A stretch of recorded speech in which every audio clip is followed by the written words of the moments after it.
என்னுடைய சகோதரி சௌந்தர்யா ரஜினிகாந்த் அவங்கள பற்றி நிறைய இருக்குன்னு சொல்கிறதுக்கு. பட் அது வந்து எல்லாமே இப்போ செயலாக மாறிட்டு இருக்கிற நேரம் இதுதான். அதுக்கான பிள்ளையார் சுழி.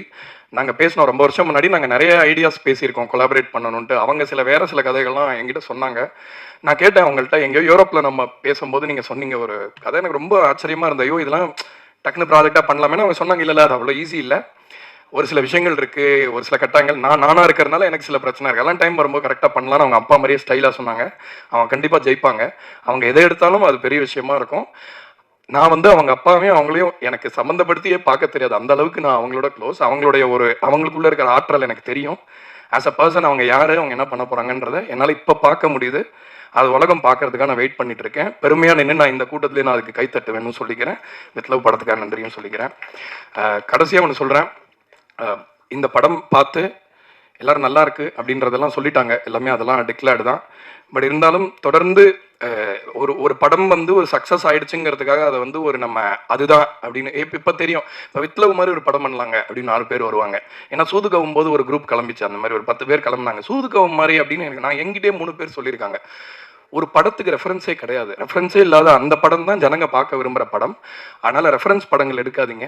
உங்கள் வாழ்க்கையில் இருக்கிற உண்மையான உரையாடல்களை படங்களாக மாற்றுங்க. அந்த படம் எல்லாமே இந்த படம் மாதிரி சக்ஸஸ்ஃபுல்லாக இருக்குன்றதை சொல்லி, இந்த நேரத்தில் இந்த படத்தில் பாடின சுப்லாஷினி, விஜய் நாராயண், ஆதித்யா ஆர்கே, அதுக்கப்புறம் யாரையும் மறக்கிறேன், யுவன் சார், தலைவனே மறந்துட்டேன், சாரி, கொஞ்சம் ஓவரண்டாக இருக்கேன், சாரி.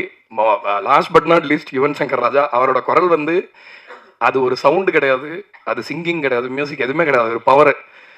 அது கிளைமேக்ஸில் வந்துருச்சுன்னா உங்களுக்கு தெரியும் அந்த படம் எப்படி இருக்கும்னு. ஸோ அவர் வந்து ஒரு ஃபோர்ஸ் அப்படின்னு தான் நான் பார்க்குறேன். அண்ட் லாஸ்ட் தேங்க்ஸ், ரொம்ப முக்கியமான ஒரு தேங்க்ஸு, ரஜினி சாரை போய் மீட் பண்ணோம். எல்லாருமே சொல்லியிருப்பாங்கன்னு நினைக்கிறேன். நான் வந்து குறிப்பாக ஒருத்தருக்கு ஃபேனாக இருந்தால் ரொம்ப காட்டிக்க கூடாதுன்னு ட்ரை பண்ணேன். ஏன்னா ரொம்ப கேவலமாக இருக்கும் பார்க்கறதுக்கு. ரொம்ப நம்ம எவ்வளோ ஃபேன்னு காட்டினா வந்து நமக்கு ஒரு மாதிரி நம்மளை பார்த்தா சை அப்படின்னு வானுங்க. அந்த அளவுக்கு நான் அவரோட ஃபேன். அவர் ஒரு ஃபினாமினன். இப்போ இளையராஜா சாரோ ரஜினிகாந்த் சாரோ அவங்கெல்லாம் வந்து அந்த லைட் நம்ம மேலே படம் எப்படி நம்ம ஒரு வளர்ந்துருப்போம். சினிமா அந்த வெளிச்சம் நம்ம மேலே படமும் சினிமாவுக்கு வரணும்னு தோணுமா? நமக்கு தோணாது. So is holding myself back.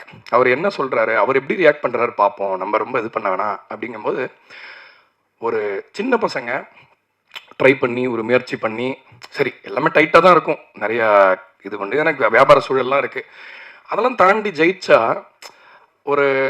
அவர் எவ்வளோ கஷ்டப்பட்டு இந்த நிலைக்கு வந்திருப்பாருன்ற அந்த ஒரு புள்ளி எனக்கு புரிஞ்சுது. என்ன, அவர் எங்கேருந்து இங்கே வந்திருந்தா இந்த சந்தோஷத்தை தன்னோட சந்தோஷமாக நினச்சா அவ்வளோ ஹாப்பியாக அவ்வளோ சிரித்து என்கரேஜ் பண்ணி அவர் ஒரு குழந்தை மாதிரி சிரிச்சுக்கிட்டே இருந்தார்.